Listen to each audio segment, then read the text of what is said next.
Welcome to Katherine G. Johnson Elementary. I'm Chris Brower, Principal. Today, with the help of our building planning team, we're going to share some key elements that contribute to the philosophy behind the school. I would like to share how excited we are about naming the school after such an amazing pioneer in math and science.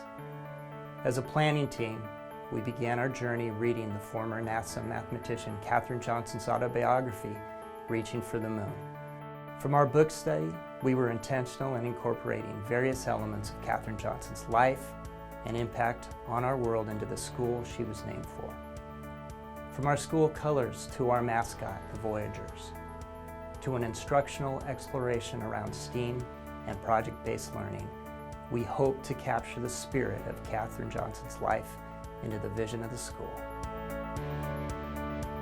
With our K-1 looping program, incoming kindergartners will have the same teacher for 2 years. This gives teachers, students, and families an opportunity to establish positive relationships and to set students up for success. In the second year of the loop, teachers are able to differentiate students' needs more efficiently because they know their students' strengths and areas of improvement from the previous year. As teachers and people in school settings, we say that the most important thing in school is relationships, and this model really builds them well. They can build on prior knowledge of their class from day one. The time it takes to build routines at the beginning of the year is decreased and replaced with time to build back the class community. Students know the expectations from kindergarten and become automatic with classroom routines. The looping model provides teachers an opportunity to use that really precious time that we never have enough of. They're able to use their time for instruction and just to further relationship build with their kids rather than, reviewing rules and going over expectations. My students and I get to know each other really well, and it's fun to see their personal growth as well as academics. In first grade, they reminisce about kindergarten and reflect on how far we've come together.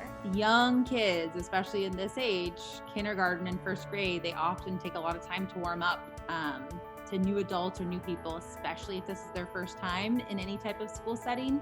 So this model allows them that opportunity. They're able to feel safe, they're comfortable, especially since they have the same teacher 2 years in a row.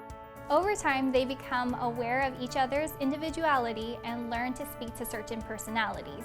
Together, we build an empathetic community. Teachers really get to know their students' academic strengths as well, and where they need some help. And because of that, they're able to deliver instruction that targets their specific needs. As much as you build a relationship with students, you are able to build a rapport with parents as well. They are more at ease when returning their students in first grade. They feel comfortable asking questions and they know what to expect, like homework packets or classroom management systems. We know what STEM schools are, but what's STEAM? STEAM stands for science, technology, engineering, arts, and math. It's an educational model meant to spark a lifelong interest in learning the arts and sciences among all students from an early age. Science, technology, engineering, the arts, and math all involve creative processes, and these disciplines all use bits of each other.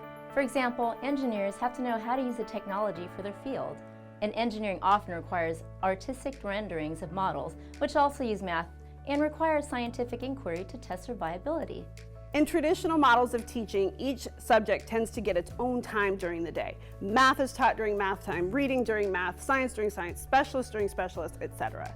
But at Katherine G. Johnson Elementary, teachers are going to be very intentional about blending those disciplines, about finding, pointing out, and teaching students to identify the connections between the different subjects. For example, in science, we might be growing plants and learning about the life cycle of a plant. In math, we're learning how to convert units of measurement. So we could plant our seeds, grow our plant, take daily measurements, convert those measurements for math, and hit those standards, while at the same time looking at artists' renditions of landscapes or botanical drawings and comparing what we're seeing in front of us live in the classroom to these works of art from other people.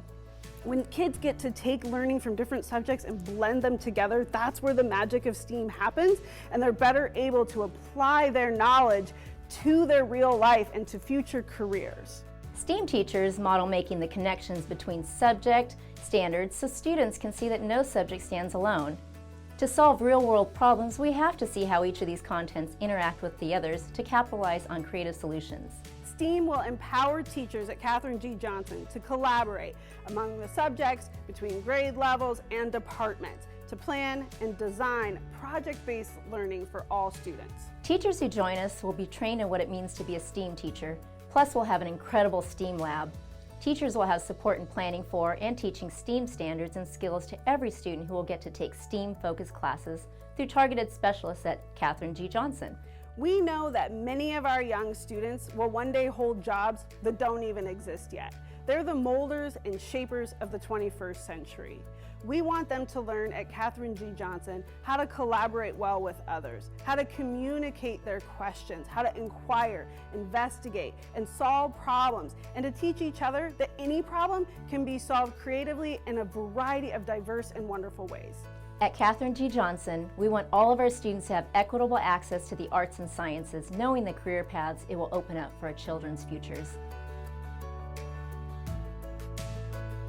In 2nd through 5th grade, rather than covering all content areas, for example, reading, writing, math, science, and social studies, teachers will focus on less content and in return have less curriculum to teach. This specialization model is really cohesive and it allows teachers to hone in on their mastery or craft. We ask the question, how can a teacher really master 4 different content areas? We think this model has less planning and therefore you're able to do it so much simpler. At Katherine G. Johnson, teachers are able to delve into 2 subject areas rather than covering them all independently. In 2nd through 5th grade, we will have 2-person teams. One person will be teaching math and science, while the other teacher teaches ELA and social studies. Students love the movement specialization provides and how it discourages lulls in their day. They're constantly going and learning something new. This model allows working together as a school or whole versus each person working on their own. With this model, we have a couple different versions of our PLCs. We have our compartmentalized PLC where we work together with other grade levels within that content area. And then we have our team PLCs, so the grade level working together. Usually you don't see subject specialization until you get to middle school. It's just all of a sudden you've gone from one teacher who's supporting you to, bang, now you've got 6 or 7 who are supporting you. And I feel like it was so nice for especially my 5th grader to have that transition time. She had 3 teachers who all specialized in different subjects, reading, math, and science. And there was 3 people who were supporting her and encouraging her, and she had a chance to try that model out before she gets to middle school, where it's a heavier change of schedules. Katherine G. Johnson is going to be a student-centered school. That means that along with families and our whole school community, it's our responsibility to help students become critical thinkers and go out and be global citizens. So we're going to be modeling this by being lifelong learners. There's always more to learn every day, even when we leave school. Students' knowledge and experiences will be validated. Classroom interactions and tasks represent how language is used in the real world. Our professional learning communities are driven by student data. First, languages and cultures are viewed as resources for learning. Students acquire strategies for learning outside the classroom, and classroom tasks challenge students and promote higher order thinking skills.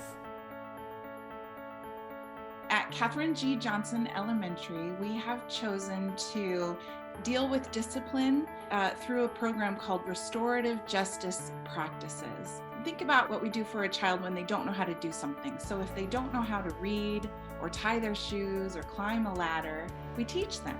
But if a student doesn't always know how to make positive behavior choices, what do? Do we punish them or do we teach them? And we see a lot of punishment consequences that could be a timeout or a loss of privilege or even a suspension. And that might be part of the child's experience depending on the behavior. But we felt it was really important to also teach them what positive behavior looks like and why it's important, how their behavior affects other people. That teaching piece is what we get from restorative justice practices. As an example, let's say that there's a major disruption in the classroom that affected everyone. The students and the teacher can all get together in a talking circle, and the teacher will have an opportunity to share how that disruption affected their ability to teach. And the peers will have an opportunity to share how that disruption affected their ability to focus. And then the student causing the disruption will also have an opportunity to share how they're feeling and what might have led to that behavior choice. Maybe they wanted some attention or they wanted something. So as a group, by having these conversations, everyone gets to hear how their behavior is affecting each other, and it's building accountability, it's building empathy and compassion and understanding for each other. And we see an increase in self-respect and respect towards others through these talking circles and through this restorative justice program. So that is the program in a nutshell. And like I said, all of us at Katherine G. Johnson Elementary are very excited to implement this as part of our discipline and behavior practices.